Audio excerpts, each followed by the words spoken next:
Hello दोस्तों, ज्ञान स्पर्धा के में आपका स्वागत है। मैं आपका मित्र के चंचल आज लेकर के आया हूँ बाल विकास। सीटेट पास करना है तो ज़रूर देखें। पिछला साल 2021 का सॉल्व पेपर लेकर के आया हूँ। दोस्तों, मैं आशा करता हूँ कि 2023 आपके लिए सफलता का प्रतीक होगा। दोस्तों, ये पिछले पेपर से हमें क्या करते हैं कि इससे ज़रूर क्वेश्चन पूछ लिए जाते हैं और इसमें से ज़रूर कुछ न कुछ फंसते हैं। तो हमें अगर नंबर अधिकांशतः लाना है तो इसे देखना न भूलिए। अगर आप नए हैं तो प्लीज़ चैनल को सब्सक्राइब करें, अच्छा लगे तो लाइक करें, अधिक से अधिक शेयर करें। चलते टॉपिक पे। एक खेल के दौरान चोट लगने पर रोहन रोने लगा। यह देखकर उसके पिता ने कहा, लड़कियों की तरह व्यवहार ना करो, लड़के रोते नहीं, पिता का कथन है। ऑप्शन 1 लैंगिक रूढ़िवादिता को दर्शाता है। ऑप्शन 2 लैंगिक रूढ़िवादिताओं को चुनौती देता है। ऑप्शन 3 लैंगिक भेदभाव को कम करता है। ऑप्शन 4 लैंगिक समानता को बढ़ावा देता है। इसका उत्तर सीधा सीधा जाएगा एक के साथ। लैंगिक रूढ़िवादिता को दर्शाता है क्योंकि पिताजी ने रोहन को लड़कियों से कंपेयर किया।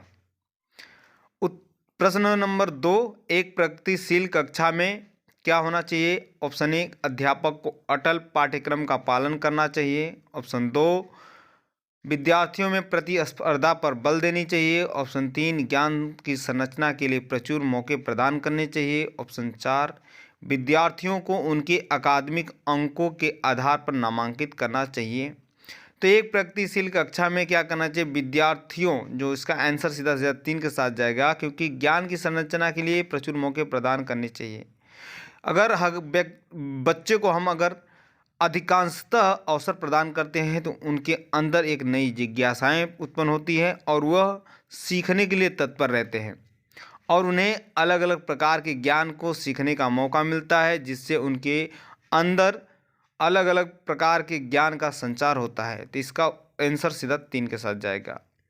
और प्रश्न नंबर 3 है, एक गतिविधि के दौरान छात्र को संघर्ष करते देख एक अध्यापिका बच्चों को संकेत और इशारे जैसे क्या, क्यों, कैसे प्रदान करने का फैसला लेती है। लेह-वाइगोत्स्की के सिद्धांत के अनुसार अध्यापिका की यह योजना है। ऑप्शन 1 है बच्चों के को अधिगम के लिए अनुप्रेरित निष्प्रेरित करेगी। कहने का मतलब बच्चों को क्या करेगी? सिखाने के लिए क्या करेगी? प्रेरित करेगी कि अब सीखो, या निष्प्रेरित करेगी। दूसरा बोल रहा है कि अधिगम के लिए पाठ आधारभूत संरचना का काम करेगी। ऑप्शन 3 है छात्रों में प्रत्याहार निकास प्रवृत्ति पैदा करेगी। ऑप्शन 4 है अधिगम की प्रक्रिया में अर्थहीन होगी। जो इसका उत्तर जाएगा सीधा सीधा 2 के साथ, अधिगम के लिए पाठ आधारभूत संरचना का काम करेगी।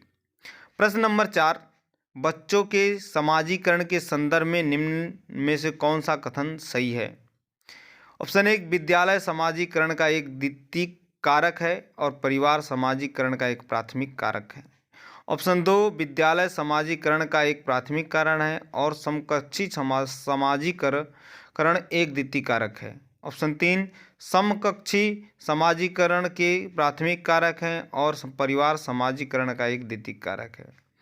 प्रश्न ऑप्शन 4 परिवार एवं जन संचार दोनों समाजीकरण के द्वितीयक कारक है।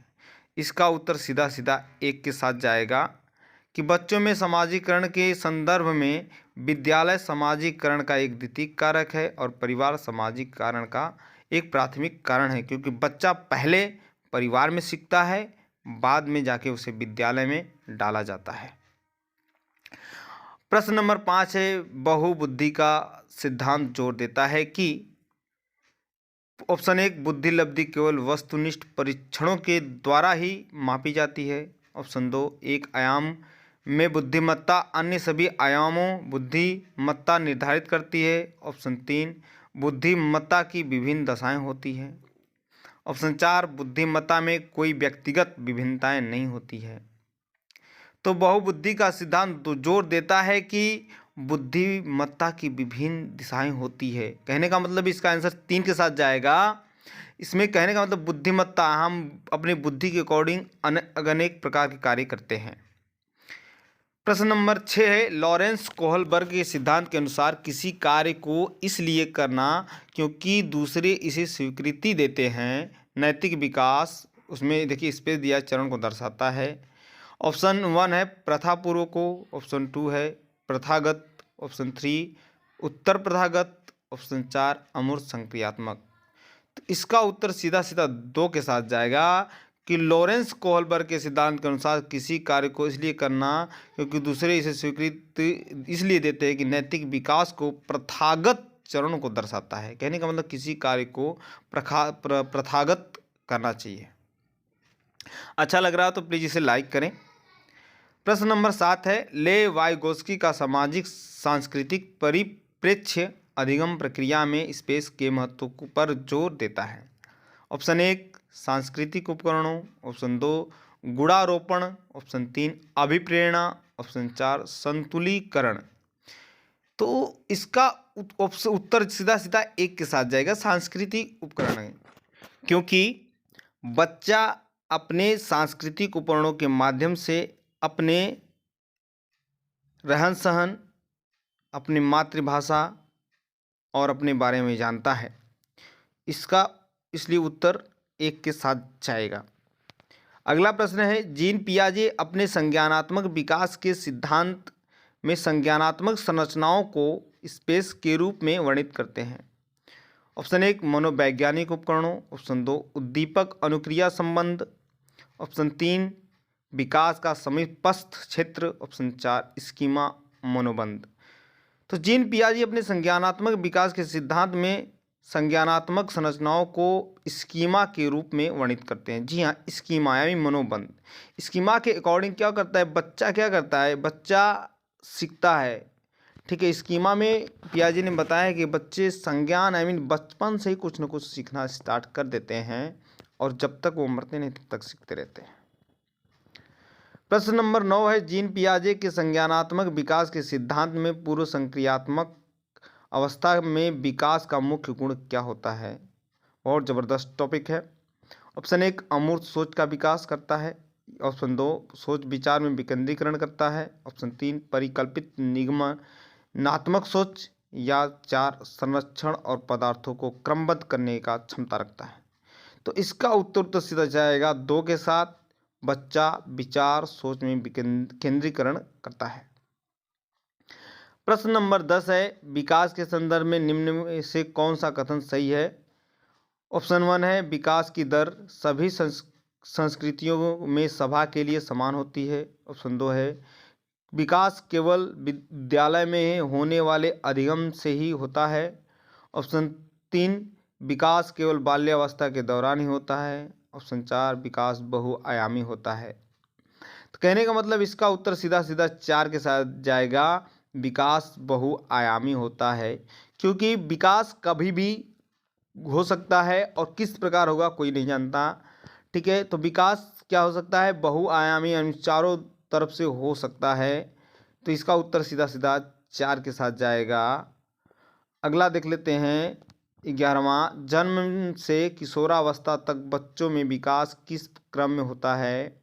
ऑप्शन 1 संवेदिक मूर्त अमूर्त, ऑप्शन 2 अमूर्त संवेदिक मूर्त, ऑप्शन 3 मूर्त अमूर्त संवेदिक, ऑप्शन 4 अमूर्त मूर्त संवेदिक।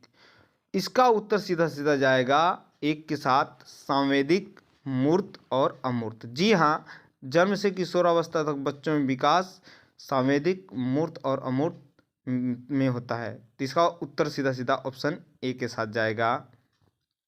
प्रश्न नंबर 12 है, एक प्रगतिशील कक्षा में व्यक्तिगत विभिन्नताओं को किस प्रकार देखा जाना चाहिए।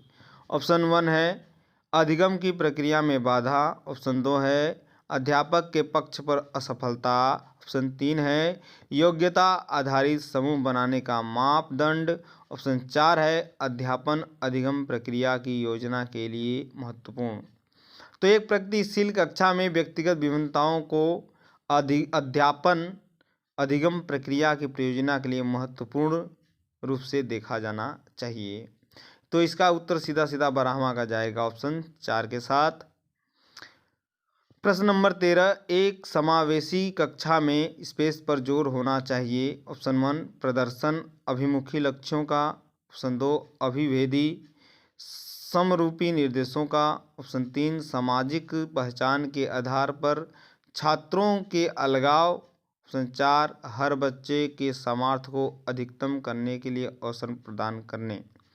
तो एक समावेशी कक्षा में हर बच्चे के सामर्थ्य को अधिकतम करने के लिए अवसर प्रदान करने पर जोर देना चाहिए ताकि वे अत्यधिक सीख सकें और आज़ादी रूप से।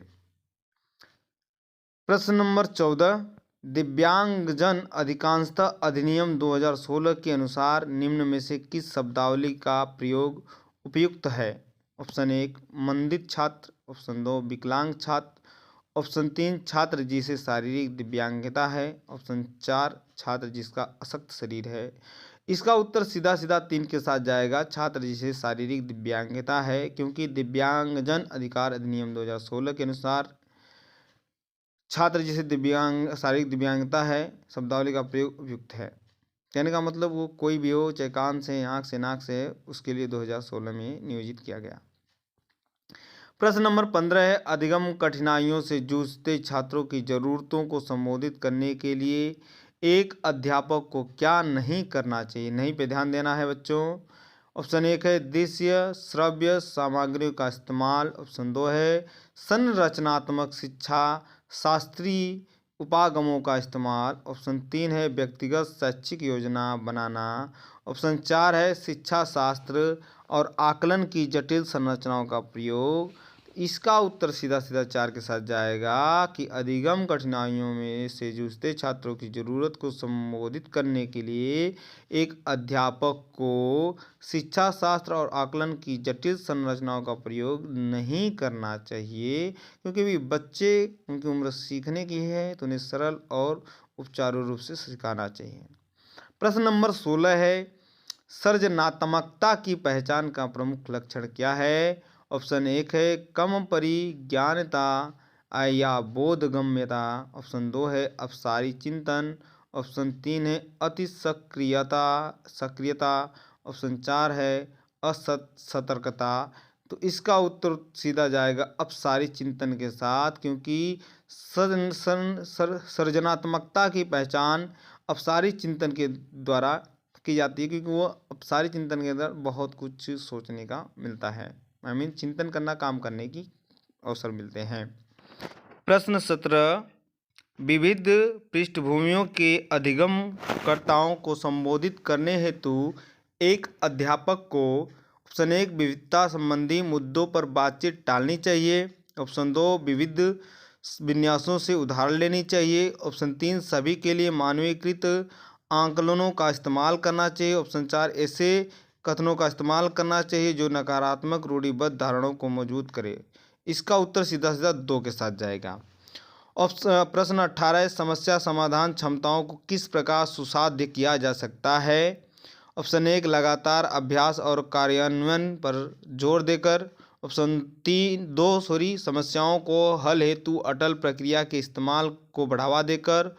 ऑप्शन 3 समरूपों के इस्तेमाल को बढ़ावा देकर। ऑप्शन 4 विद्यार्थियों में डर की भावना पैदा कर कर। तो इसका उत्तर सीधा सीधा 3 के साथ जाएगा, समरूपों के इस्तेमाल को बढ़ावा देकर। प्रश्न नंबर 19, अधिगम की अभिप्रेरणा को किस प्रकार कायम रखा जा सकता है? ऑप्शन 1 बच्चों को दंड देकर। ऑप्शन 2 प्रवीणता अभिमुखी लक्षणों पर जोर देकर। ऑप्शन 3 बच्चों को बहुत आसान क्रियाकलाप देकर। ऑप्शन 4 यंत्रवत याद करने पर जोर देकर। तो इसका उत्तर सीधा सीधा 2 के साथ जाएगा, प्रवीणता अभिमुखी लक्ष्यों पर जोर देकर। प्रश्न नंबर 20 है, शर्मिंदगी का ऑप्शन 1 का संज्ञान से कोई संबंध नहीं। शर्मिंदगी का संज्ञान पर नकारात्मक प्रभाव पड़ सकता है। ऑप्शन 3 शर्मिंदगी का बच्चों को अधिगम हेतु प्रेरित करने के लिए बहुत प्रभावशाली है। ऑप्शन 4 शर्मिंदगी के प्रभाव को अध्यापन अधिगम प्रक्रिया में बारंबार पैदा करना चाहिए। तो इसका उत्तर सीधा सीधा 2 के साथ जाएगा, शर्मिंदगी का संज्ञान पर नकारात्मक प्रभाव पड़ सकता है, जिससे बच्चा क्या करता है, शर्मिंदगी से खेल नहीं सकता, कुछ पढ़ नहीं सकता। ऑप्शन 21 है, निम्न में से अध्यापन अधिगम का सबसे प्रभावशाली माध्यम कौन सा है? ऑप्शन 1 विषय वस्तु को यंत्रवत याद करना। ऑप्शन 2 संकल्पनाओं के बीच संबंध खोजना। ऑप्शन 3 है बिना विश्लेषण के अवलोकन करना। ऑप्शन 4 है अनुकरण, नकल और दोहराना। तो इसका उत्तर सीधा सीधा 2 के साथ जाएगा कि संकल्पनाओं के बीच संबंध खोजना ही अधिगम का सबसे अच्छा प्रभावशाली उपाय है। प्रश्न 22 है, एक अध्यापिका को दिए गए किसी कार्यकलाप में छात्रों को विभिन्न त्रुटियों का विश्लेषण करना चाहिए क्योंकि इसके आधार पर वह दंड की मात्रा निर्धारित कर सकती है। ऑप्शन 1 था। ऑप्शन 2 है, त्रुटियों की समझ अध्यापन अधिगम प्रक्रिया के लिए अर्थपूर्ण है। ऑप्शन 3, इसके आधार पर वह ज़्यादा त्रुटियां करने वाले छात्रों को दूसरे छात्रों से अलग कर सकती है। ऑप्शन 4, अधिगम केवल त्रुटियों के शोधन पर निर्भर करता है। तो इसका उत्तर सीधा सा 2 के साथ जाएगा। प्रश्न नंबर 23 है, बच्चों को सीखने में कठिनाई होती है जब ऑप्शन 1, सूचना अलग अलग टुकड़ों में प्रस्तुत की जाए। ऑप्शन 2, जो आंतरिक रूप से अभिप्रेरित हो। ऑप्शन 3, अधिगम सामाजिक संदर्भ में हो। ऑप्शन 4, विषय वस्तु को बहुरूपों में प्रस्तुत किया गया हो। तो इसका उत्तर सीधा सीधा 1 के साथ जाएगा। अगला है 24, अधिगम की सर्वोच्चतम अवस्था कौन सी है। ऑप्शन 1, उच्च उत्तेजना उच्च भय। ऑप्शन 2, निम्न उत्तेजना उच्च भय। ऑप्शन 3 है, संतुलित उत्तेजना कोई भय नहीं। ऑप्शन 4 है, कोई उत्तेजना नहीं कोई भय नहीं। उत्तर 3 के साथ जाएगा। अधिगम की सर्वोच्चतम अवस्था संतुलित उत्तेजना कोई भय नहीं। कहने का मतलब उन्हें संतुलित हो और कोई डर भय नहीं हो तो उसमें बच्चा अत्यधिक सीखेगा। प्रश्न 25 है, अधिगम का संरचनात्मक विचार केवल यह सुझाव देता है कि विज्ञान की संरचना में ऑप्शन 1, बच्चों की कोई भूमिका नहीं होती। ऑप्शन 2, बच्चे पूर्ण रूप से वयस्कों पर निर्भर रहते हैं। ऑप्शन 3, बच्चे सक्रिय भूमिका निभाते हैं। ऑप्शन 4, बच्चे पूर्ण रूप से पाठ्य पुस्तक पर निर्भर रहते हैं। तो इसका उत्तर सीधा सीधा 3 के साथ जाएगा। अधिगम संरचनात्मक विचार का यह सुझाव देता है कि संज्ञान की संरचना में बच्चे सक्रिय भूमिका निभाते हैं। प्रश्न 26, अधिगम के लिए निम्न में से कौन सी धारणा उपयुक्त है। ऑप्शन 1, योग्यता सुधार्य है। ऑप्शन 2, योग्यता अटल है। ऑप्शन 3, प्रयासों से कोई फर्क नहीं पड़ता। ऑप्शन 4, असफलता अनियंत्रित है।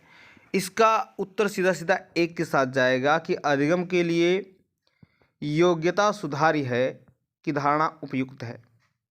अगर आप लोग को अच्छा लग रहा है तो प्लीज़ इसे शेयर करें, अधिक से अधिक जुड़े चैनल पे। चलिए चलते हैं अगले पे। 27, निम्न में से कौन सी परिपाटी विद्यार्थियों में संकल्पनात्मक समझ में बढ़ोतरी करने में सहायक है।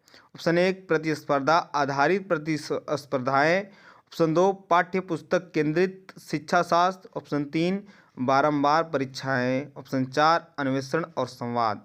इसका उत्तर सीधा सीधा 4 के साथ जाएगा। अन्वेषण और संवाद क्या होती है, संकल्पनात्मक समझ में बढ़ोतरी करने में सहायक होती है। प्रश्न 28 से, एक कार्य के दौरान सायना स्वयं से बात कर रही है कि वह कार्य पर किस प्रकार प्रगति कर सकती है। लेव वाइगोत्स्की के भाषा और चिंतन सोच के बारे में दिए गए विचारों के अनुसार इस प्रकार यह व्यक्तिगत वाक क्या दर्शाता है। ऑप्शन 1, संज्ञानात्मक अपरिपक्वता। ऑप्शन 2, स्व नियमन। ऑप्शन 3, आत्मकेंद्रिता। ऑप्शन 4, मनोवैज्ञानिक विकार। इसका उत्तर सीधा सीधा 2 के साथ जाएगा कि एक कार्य के दौरान सायना स्वयं से बात कर रही है कि वह कार्य पर किस प्रकार प्रगति कर सकती है। लेव वाइगोत्स्की के भाषा और चिंतन के बारे में दिए गए विचारों के अनुसार स्वनिगमन की तरह व्यक्तिगत वाक दर्शा सकती है। तो ऑप्शन 2। 29 है, मूल्यांकन पद्धति का लक्ष्य होना चाहिए। ऑप्शन 1, विद्यार्थियों को नामांकित करना। ऑप्शन 2, योग्यता आधारित समूह में विद्यार्थियों को विभाजित करना। ऑप्शन 3, विद्यार्थियों की ज़रूरत एवं आवश्यकताओं की पहचान करना। ऑप्शन 4, पुरस्कार वितरण हेतु उच्च अंक प्राप्त करने वाले विद्यार्थियों की पहचान करना। उत्तर सीधा सीधा जाएगा 3 के साथ कि मूल्यांकन पद्धतियों का लक्ष्य होना चाहिए विद्यार्थियों की ज़रूरत एवं आवश्यकताओं की पहचान करना। ऑप्शन 3 के साथ जाएगा उत्तर। आखिरी और लास्ट, बच्चों में विकास की व्यक्तिगत विभिन्नताओं को किस पर प्रतिरोपित किया जा सकता है। ऑप्शन 1, केवल आनुवंशिकता पर। ऑप्शन 2, केवल पर्यावरण पर। ऑप्शन 3, ना आनुवंशिकता पर ना पर्यावरण पर। ऑप्शन 4, आनुवंशिकता एवं पर्यावरण की पारस्परिकता पर। ऑप्शन 4 के साथ जाएगा इसका उत्तर दोस्तों कि बच्चों के विकास की व्यक्तिगत विभिन्नताओं को आनुवंशिकता एवं पर्यावरण की पारस्परिकता पर प्रतिरोपित किया जा सकता है, क्योंकि बच्चा आनुवंशिकता से प्लस पर्यावरण से बहुत कुछ सीखता है। दोस्तों आशा करता हूँ कि ये वीडियो अच्छा लगा होगा। अगर अच्छा लगे तो प्लीज़ लाइक करें, कमेंट करें, शेयर करें और आप C-टेट को क्रैक करें, मेरी यही आशा है।